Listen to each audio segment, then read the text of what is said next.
The morning sun reflected off the polished cars at Luxury Motors dealership as Harold Jenkins pulled his faded blue 1998 Toyota Camry into the parking lot. The old car made a familiar squeaking sound as he turned off the engine, a sound he'd grown used to over the 20 years he'd owned it. Harold sat for a moment, looking at the showroom through his windshield. The place was filled with shiny new cars that cost more money than he used to make in several years of teaching. Harold checked his appearance in the rearview mirror. His dark skin showed the lines of his 72 years, each wrinkle telling a story of hard work and quiet dignity. He straightened the collar of his faded overalls, comfortable clothes he'd worn for decades while working in his garden. They were clean and well-kept, just like everything Harold owned. His late wife Doris had always taught him that it didn't matter what you wore as long as it was clean and you carried yourself with pride. Just going to look today? Harold reminded himself as he stepped out of his car. The summer heat hit him immediately, making him glad he'd brought his old straw hat to shield his face from the sun. His work boots made a soft sound on the pavement as he walked toward the gleaming glass doors of the dealership. As Harold pushed open the heavy glass door, a rush of cool air greeted him. The showroom was spotless, all gleaming tiles and bright lights that made the car's paint sparkle like jewels. The place smelled like new leather and expensive cologne. Music played softly in the background, something classical that reminded Harold of the concerts he and Doris used to attend at the community center. Several salespeople stood in small groups around the showroom. They were all dressed in crisp suits with shiny name tags. A few of them glanced in Harold's direction when he entered, but then they quickly looked away. One young man in a navy blue suit nudged his colleague and whispered something that made them both smile. Harold noticed, but he didn't react. He'd seen those looks before, many times over his long life. Harold walked slowly across the showroom floor, taking his time to admire the vehicles. His eyes were drawn to a beautiful silver Mercedes sedan that sat in the center of the display. Its chrome details caught the light, and the leather seats looked butter soft. Harold remembered how his father had always talked about fine cars, how one day their family would have something better than the old truck they all squeezed into for church on Sundays. Harold stood beside the Mercedes, careful not to touch it with his weathered hands. He bent down slightly, peering through the window at the polished wood dashboard and the complicated-looking display screen. The price tag on the windshield read $85,000. Harold let out a low whistle under his breath. For nearly 10 minutes, Harold stood examining the car, reading the information card that listed all its features. Words like turbocharged and premium sound system jumped out at him. All around, the salespeople continued their conversations, occasionally glancing his way, but making no move to help him. Finally, a young salesman with slicked back hair and a name tag that read Blake approached. He walked with a confident stride, but his smile didn't reach his eyes. Harold had taught high school for 40 years. He knew when someone was putting on a false face. "Can I help you find your way, sir?" Blake asked with a hint of something unfriendly in his voice. The way he said "sir" made it sound like anything but respectful. He looked Harold up and down, his eyes lingering on the worn overalls and dusty work boots. "The bus stop is actually 2 blocks down if you're lost." Harold felt a familiar ache in his chest, not anger, but a tired sadness. He'd hoped things would be different these days. His grandson had told him they were. But some things changed slower than others. Still, Harold kept his expression gentle. His mother had always told him that true character shows in how you treat people who disrespect you. So he just smiled at the young salesman, his eyes crinkling at the corners the way they always did when he was about to surprise someone who had underestimated him. Harold smiled at the young salesman, his eyes warm despite the cold reception. "Actually, I'm interested in purchasing a vehicle. This one caught my eye." He gestured toward the silver Mercedes with a gentle movement of his hand. The wedding band he still wore after his wife's passing caught the light from overhead. Blake's eyebrows shot up so high they nearly disappeared into his hairline. A smirk spread across his face, starting at one corner of his mouth and working its way to the other. He tried to cover it with his hand, pretending to cough, but Harold had seen that look countless times before. It was the look of someone who had already decided who you were based on what you were wearing. "This particular model?" Blake asked, his voice rising with each word. He glanced over his shoulder at 2 other salesmen who were watching the exchange. One of them, a tall man with a red tie, nudged the other and they both grinned. This particular model starts at $85,000. The way Blake said it made it sound like he was explaining something very complicated to a small child. He spoke each word slowly, stretching them out like he was teaching Harold a new language. "I understand the price," Harold replied calmly, his deep voice steady.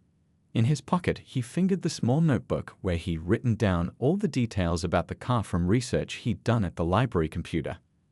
Harold might not own a fancy smartphone like his grandkids, but he knew how to prepare before making a big purchase. "I'd like to discuss financing options." Blake made a show of looking Harold up and down, his eyes lingering on the worn spots on Harold's overalls and the scuffed work boots. "Sir, our financing programs are, well, they're quite exclusive. We require a significant down payment and excellent credit history." From across the showroom, a woman in a sharp dark suit watched from the doorway of an office with Diane Wilson, sales manager, written on a shiny nameplate. She frowned slightly but made no move to come over. Instead, she tapped something on her phone and turned back into her office. "I've maintained good credit my whole life," Harold said, standing a little straighter. He thought about the lessons he taught his students over the years about financial responsibility, about how he and Doris had saved every month without fail, even when times were tight. Blake looked around at his colleagues again, rolling his eyes dramatically. The two other salesmen weren't even trying to hide their amusement now. One whispered something to the other, and they both chuckled. "Look," Blake said, lowering his voice like he was doing Harold a favor, "maybe I could direct you to our used car lot. Or perhaps Wilson's auto down the street might be more." He paused, searching for the word, appropriate for your situation. A few customers who had entered the showroom were watching now. A young couple holding hands glanced over, then quickly looked away, embarrassed by what they were witnessing. Harold felt a heaviness settle in his chest, not anger exactly, but a deep weariness. He'd felt this same feeling when he was denied a home loan in the nice part of town back in 1978, when the school principal passed him over for department head despite his qualifications, when a store clerk followed him around the hardware store last month. "You don't think I qualify?" Harold finished quietly, completing Blake's thought. His voice didn't rise, didn't shake. He simply stated the fact that hung in the air between them. Blake shrugged, not even bothering to deny it. "I'm just trying to save you some time, sir." Harold nodded slowly, taking in the judgmental stares, the barely suppressed laughter from the staff. The beautiful cars all around him suddenly seemed less shiny. He thought about arguing, about pulling out his bank statements showing the careful savings of a lifetime, about mentioning his investment portfolio or the 3 rental properties he owned free and clear. But decades of experience had taught Harold when it was time to walk away. Some lessons weren't worth the teaching. "I appreciate your honesty," Harold said, his dignity intact despite the humiliation burning in his chest. He straightened his hat, nodded politely to Blake and the other salesman. "You have a good day now." Harold turned and walked toward the exit, his back straight and his head held high despite the weight of their stares. As the glass door closed behind him, he heard laughter erupt from where Blake stood with his colleagues. The hot sun hit Harold's face as he stepped outside, but it wasn't the heat that made his eyes water slightly as he walked to his faithful old Toyota. The sun was starting to set by the time Harold pulled into the driveway of his small brick house. The orange glow caught on the wind chimes Doris had hung on the porch years ago. They tinkled softly in the evening breeze, almost like she was welcoming him home. He sat in his car for a moment, hands still resting on the steering wheel. The day's events weighed heavy on his shoulders, not because what happened at the dealership was new. Harold had dealt with people looking down on him his whole life, but because he'd hoped things would be different by now, especially since his grandson kept telling him how much the world had changed. Some things take longer to change than others, he said to himself as he finally got out of the car. The front yard was neat and tidy, with rose bushes lining the walkway. Harold had planted them when he and Doris first bought the house 43 years ago. Back then, they had been the first black family on the block. Some neighbors had moved away. Others had eventually brought over pies and welcomed them.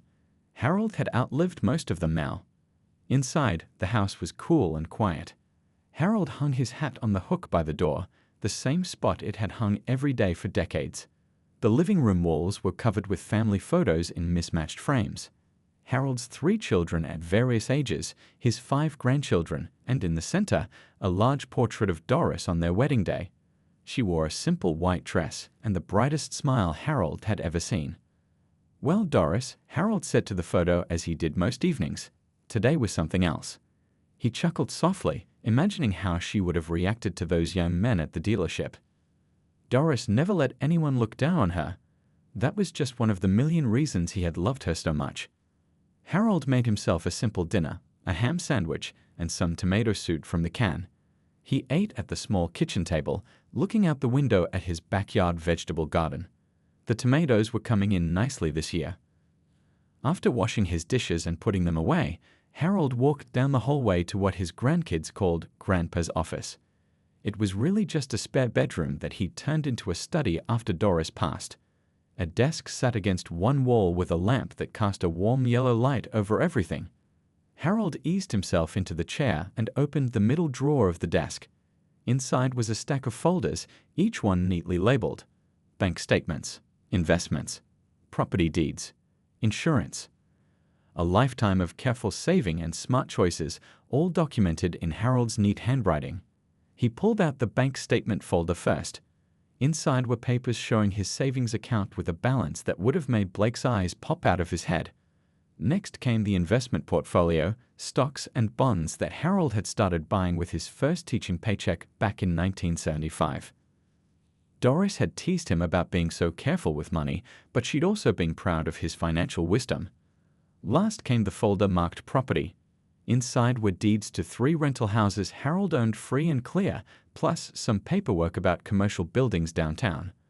On top was a document showing that Harold owned 20% of a certain property on Main Street, the very building that housed Luxury Motors dealership. Harold had almost forgotten about that investment. It had been part of a deal he'd made years ago with his former student, Richard Anderson. Richard had gone on to become a successful businessman and had offered Harold a chance to invest in some commercial real estate. That had been almost 15 years ago now. Harold picked up his phone from the desk and scrolled through his contacts until he found Richard's number. They didn't talk often these days, maybe once or twice a year on birthdays or holidays. The phone rang 3 times before a familiar voice answered. Richard Anderson speaking. "Richard, it's Harold Jenkins," he said, his voice warming. "Your old math teacher." "Mr. Jenkins." Richard's voice filled with genuine happiness. "It's been too long. How are you doing?" Harold smiled, feeling some of the day's heaviness lift from his shoulders. "I'm doing just fine. But I was wondering if you might have time to meet me tomorrow. There's something I'd like to discuss about that property of ours on Main Street, the one with the car dealership." As Harold talked with his former student, a plan began to form in his mind. Not a plan for revenge. Harold had never been that kind of man. But a plan for something more important. Teaching a lesson about respect that those young men at the dealership wouldn't soon forget. The next morning, Harold woke up as the first rays of sunlight peeked through his bedroom curtains. For a man of 72, he rarely needed an alarm clock. Years of waking up early to prepare lesson plans had programmed his body to rise with the sun. Today felt different, though. There was a purpose in his movements as he swung his legs over the side of the bed and stretched his back. The conversation with Richard last night had gone even better than he'd hoped. Now it was time to put their plan into action. Instead of reaching for his usual overalls, Harold walked to the back of his closet where a garment bag had been hanging for some time. He unzipped it carefully to reveal his best suit, a deep navy blue with subtle pinstripes. He had worn it to his retirement ceremony after 40 years of teaching, to his daughter Lisa's wedding 3 years ago, and to Doris's funeral. It wasn't the newest style, but it was well-made and timeless. Harold laid the suit on the bed and went to shower.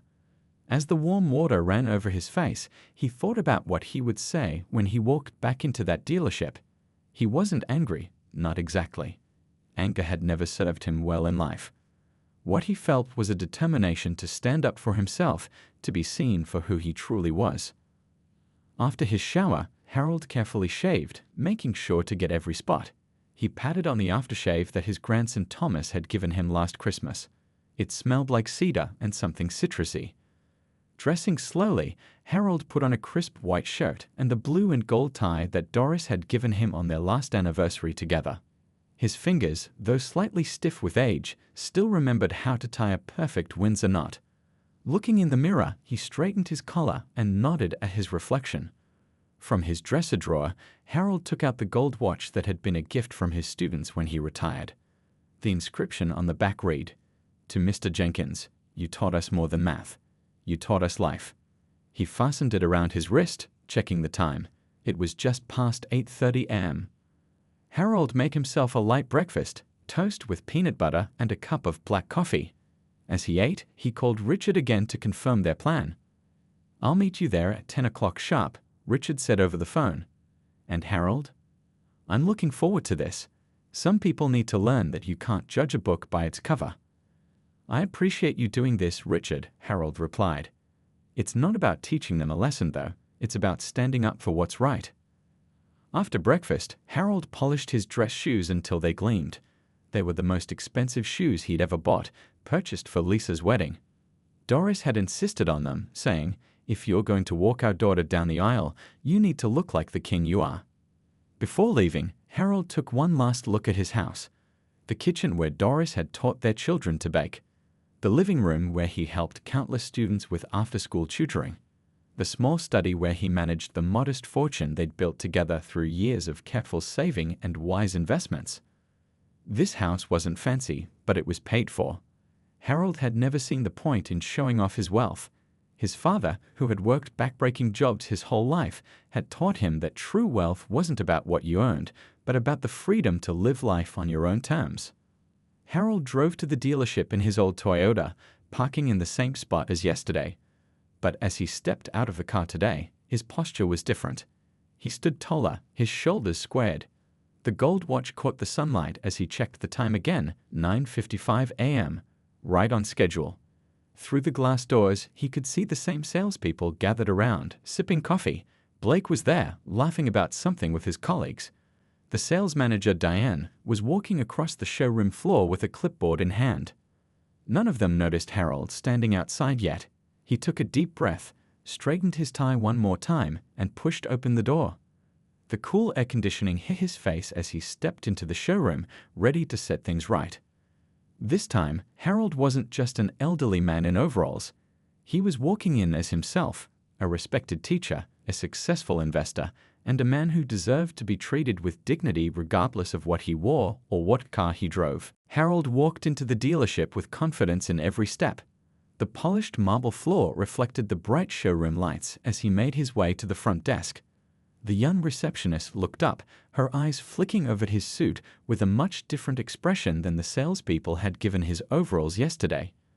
"Good morning," Harold said with a warm smile. "Is Mr. Richardson available?" The receptionist blinked in surprise. "Do you have an appointment with Mr. Richardson?" Her tone was cautious but not unkind. Mr. Richardson, the owner, rarely met with walk-in customers. "He's expecting me," Harold replied simply, his hands folded neatly in front of him. Blake and two other salesmen were huddled near the coffee machine in the corner. They hadn't noticed Harold yet. Blake was in the middle of telling some story, his hands gesturing wildly as the others laughed. Diane, the sales manager from yesterday, emerged from her office, a stack of papers in her hand. When she spotted Harold, her steps faltered. Recognition flickered across her face, followed quickly by discomfort. She clearly remembered him from yesterday, but seemed unsure how to handle his return.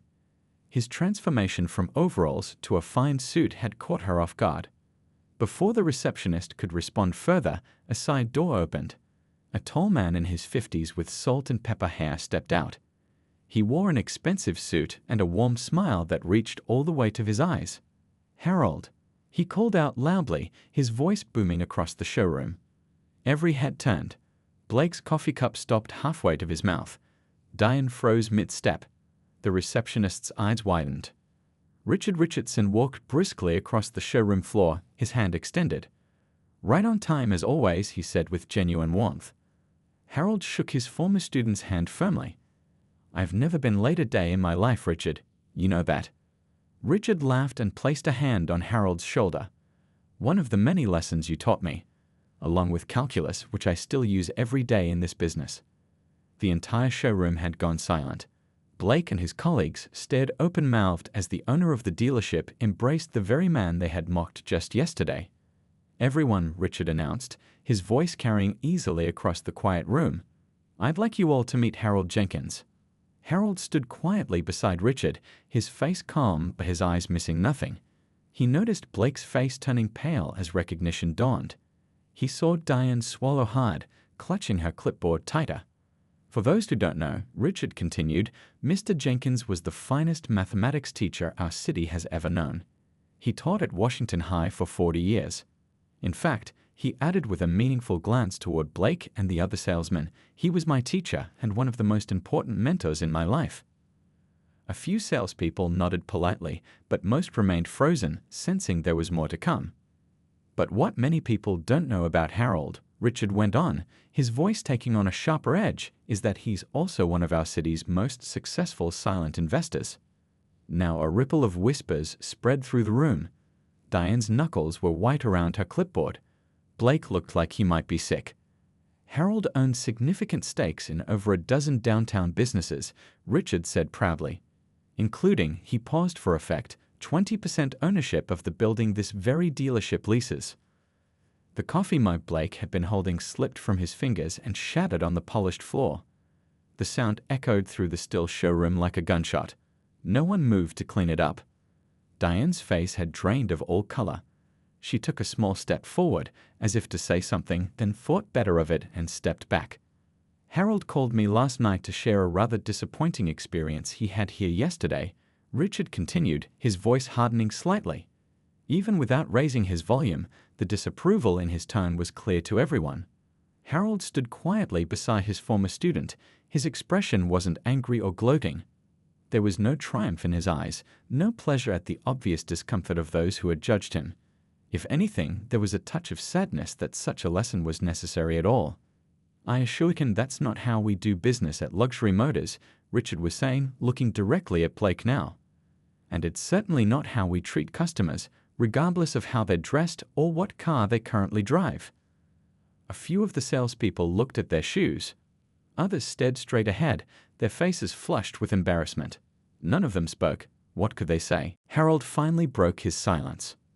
"Richard," he said gently, "I didn't come here for apologies or explanations." He glanced briefly at Blake. "I came here to buy a car." Richard's serious expression melted into a genuine smile. "Of course you did, and I can promise you'll receive the proper service this time." He turned to the still stunned staff. "Isn't that right?" Blake nodded quickly, his Adam's apple bobbing as he swallowed hard. "Yes, sir. Absolutely, sir." Richard turned to Diane, who was still standing frozen with her clipboard clutched to her chest. "Diane, we'll be having a staff meeting after Harold and I conclude our business." His tone was pleasant but left no room for argument. "I expect everyone to attend." Diane nodded quickly, finding her voice at last. "Of course, Mr. Richardson. I'll make sure everyone is there."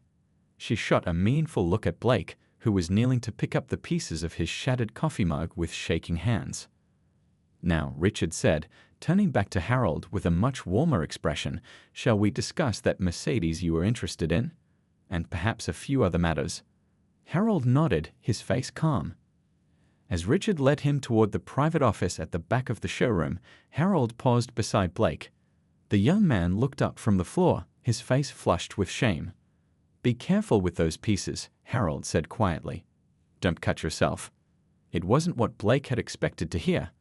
There was no anger in Harold's voice, no satisfaction at his discomfort, just a simple human concern. That somehow made Blake feel even worse. Richard's office was everything you'd expect from a successful businessman. Large windows, a polished wooden desk, and walls lined with awards and photos. Harold noticed several pictures of Richard with his family, and proudly displayed among them a faded photograph of a much younger Richard accepting a scholarship certificate. In the background, barely visible but unmistakable, was Harold himself, 30 years younger and beaming with pride. "You kept that old photo," Harold remarked, genuinely touched. Richard smiled as he settled into his chair. "Of course I did. That scholarship changed my life. And so did you." He gestured for Harold to sit in the comfortable leather chair across from him. Now, about that Mercedes. Through the glass walls of the office, the dealership staff could see the two men talking. Richard pulled out property documents and spreadsheets, not just car brochures. He showed Harold figures and charts, the two of them leaning over the desk together like old friends sharing secrets. Outside the office, the atmosphere was tense. Salespeople whispered to each other, casting nervous glances at the closed door. Diane had gathered everyone in the break room, her face grim. "This is serious," she told the assembled staff, her voice low but intense. "Mr. Richardson hasn't been this upset since we lost the Wilson account last year. How was I supposed to know the guy was loaded?" Blake whispered defensively, though his face still showed his embarrassment. He was wearing farmer's overalls, for crying out loud. An older salesman named Paul shook his head. "That's exactly the point, Blake. You judged a book by its cover. Some of our wealthiest clients are the most unassuming people." "My grandfather was a farmer," another saleswoman added quietly. "He wore overalls every day of his life. When he died, we found out he'd saved nearly $1 million. Appearances don't tell you anything about someone's worth." By lunchtime, Richard and Harold emerged from the office. Harold was smiling, a folder of paperwork tucked under his arm. Richard had his hand on Harold's shoulder, the two of them walking like old friends. The staff watched anxiously as Richard called Diane over. He spoke to her quietly, his expression serious but not angry. Diane nodded several times, occasionally glancing at Harold with newfound respect. When Diane walked away, her face was flushed. She went straight to her office, closed the door, and began clearing items from her desk into a cardboard box. Word spread quickly throughout the dealership. By afternoon, everyone knew. Diane had been demoted from sales manager to regular sales staff. And Blake? He had been transferred to the service department, where he would spend his days checking customers in for oil changes and tire rotations, a significant step down from selling luxury vehicles.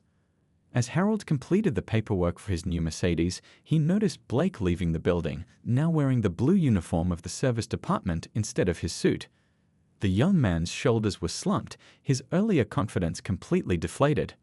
Harold didn't smile at Blake's downfall. There was no joy in seeing someone else brought low, even when they deserved it. That wasn't the kind of man Harold Jenkins was, and it wasn't the lesson he wanted to teach. When Richard handed Harold the keys to his new car, the older man looked thoughtful. "Richard," he said quietly, "I hope those young men learned something from this. Not just about judging people by appearances, but about treating everyone with dignity." Richard nodded, understanding in his eyes. "That's the most important lesson you ever taught me, Mr. Jenkins, and it's one I never forgot." 1 week later, Harold pulled his new silver Mercedes into the parking lot of the Pine Street Community Center. The car gleamed in the afternoon sunlight. Beautiful, yes, but to Harold, it was just a car. He hadn't bought it to show off or to prove anything to anyone. He bought it because he liked it, and because after a lifetime of careful saving, he could afford to get exactly what he wanted. Inside the community center, a group of teenagers was already waiting in the classroom. Every Thursday for the past 5 years, Harold had volunteered here, teaching financial literacy to young people from the neighborhood. Most of them came from families that struggled with money, just like Harold's own family had when he was growing up. "Whoa, Mr. Jenkins!" exclaimed Dishon, a 16-year-old with bright eyes and big dreams of becoming an engineer. "Is that your car out there? The Mercedes?" Harold smiled as he set his folder of worksheets on the desk. "Yes, it is." "Man, I knew you were smart with money, but I didn't know you were rich." Another student, Tanya, said with wide eyes. "I'm not rich," Harold replied, taking his usual seat at the front of the room. "I'm comfortable. There's a difference." He looked around at the dozen eager young faces. These kids reminded him of his own students from his teaching days, full of potential, just needing someone to guide them. In some ways, these Thursday classes were the highlight of his week. "Today, we were going to talk about credit scores," Harold began, "but I think I'd like to share a story with you instead. Something that happened to me last week." For the next 15 minutes, Harold told them about his experience at the car dealership. He didn't exaggerate or make Blake and the others sound like villains. He simply told the truth, how they had judged him by his clothes, how they had laughed at the idea that he could afford a luxury car, and how surprised they had been to learn who he really was. The students listened with rapt attention, gasping and shaking their heads at the right moments. "So you got them all fired?" asked Miguel from the back row when Harold finished. Harold shook his head. "No, that wasn't my goal. The manager was demoted, and the young salesman was transferred to another department. But more importantly, they learned something." "To not judge a book by its cover," suggested Keisha, a quiet girl who rarely spoke up in class. "That's part of it," Harold nodded. "But there's a deeper lesson here." He stood up and walked to the whiteboard, picking up a marker. In his neat handwriting, he wrote, "Dignity and respected." "The most valuable thing I own isn't my car or my investments," he told them, turning back to face the class. "It's the knowledge that I've lived by my principles. I never judged others by their appearance, and I never let others' judgment define my worth." Deshawn raised his hand. "But Mr. Jenkins, is it true what they're saying around the neighborhood? That you own half the buildings downtown?" Harold chuckled. "Not quite half. But I've been blessed with good fortune because I understood early that wealth isn't about what you spend, it's about what you save and how you invest it." "And about how you treat people along the way," added Tanya softly. Harold smiled at her. "Exactly right." After class, as Harold was gathering his things, the center director poked her head in the door. "Mr. Jenkins, there's someone asking to see you outside." Harold stepped out into the parking lot, surprised to find Blake standing next to his old Toyota. The young man was wearing the blue uniform of the service department, looking very different from the confident salesman of a week ago. "Mr. Jenkins," Blake said, his voice thick with emotion. "I wanted to apologize in person. What I did, how I treated you, it was wrong." Harold studied the young man for a moment. The past week had clearly been hard on him. There were dark circles under his eyes, and his shoulders hunched forward as if carrying a heavy weight. "Have you learned from it?" Harold asked simply. Blake nodded, unable to meet Harold's eyes. "Yes, sir, I have." "Then it wasn't for nothing," Harold replied. "Life gives us lessons in the strangest ways. The question is whether we're wise enough to learn from them." He reached out and put a hand on Blake's shoulder. "You know, the community center could use a volunteer to help with basic car maintenance classes for the teenagers. Teaching others is a good way to remind yourself of what matters." Blake looked up, surprise and hope crossing his face. "You let me do that? After how I treated you?" "We all deserve a second chance," Harold said. "That's another lesson I learned in my 72 years." As Blake walked away with the community center's information, Harold glanced at his new car, then at his old one. Success had never been about impressing others, it had been about living with integrity and helping the next generation do better.